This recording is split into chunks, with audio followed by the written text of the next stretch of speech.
Okay, welcome to Physics Shorts number 7, subtitled The Scientific Method. We're going to go back to the magic screen of physics and start random drawings. Now, a long time ago, we had Aristotle, the ancient Greeks. So he made an observation there that would say, oh, why the tigers got their stripes, or why things happen, or that lighter things will fall slower than heavier things. And this was then defended against all comers in debate. Aristotle did a ton of stuff, a ton of explanations. But lucky for us, this was rather stagnating. And so we had something called the Reformation. And as a response to Aristotle, they came up with something rather brutal, which is called the scientific method. And in that, you would declare a hypothesis. And you would then declare how it can be checked against future observations. And that's very important because the hypothesis can be proven right or wrong.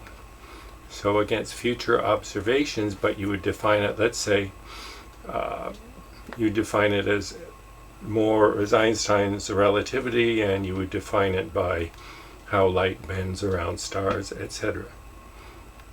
So what we can generally do is have a fantasy and assume that we are going to follow the scientific method.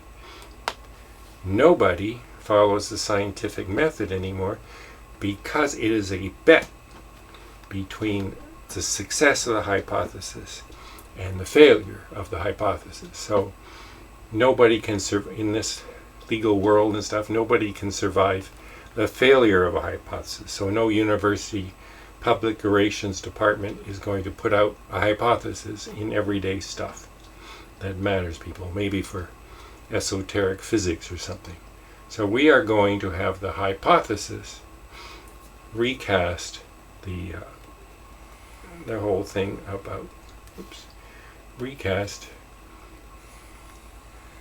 about our carbon hypothesis. So basically, in the declarative world, you would declare that the atmosphere is rather thick, and that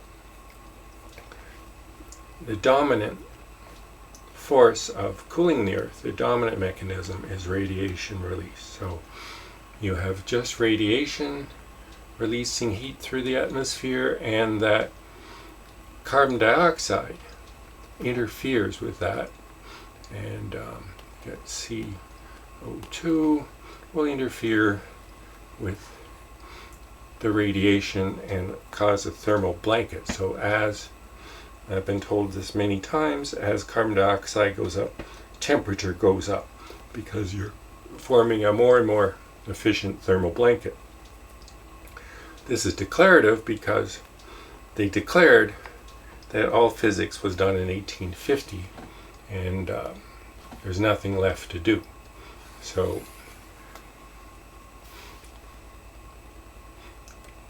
now if we cast that as a hypothesis rather than declarative, we would be looking at the correlations between temperature and carbon dioxide, and we would say, okay, the hypothesis is that we have the heat is being retained by carbon dioxide. And now, but our hypothesis first has to go through all the scientific laws, and unfortunately it breaks all scientific laws because we have clear air convection. So it goes up like big balloons of air, and they go up to the top of the atmosphere. Now, so basically we're going to have to then recast the hypothesis as in, does the big balloons of air dominate the heat transport, or does radiation? And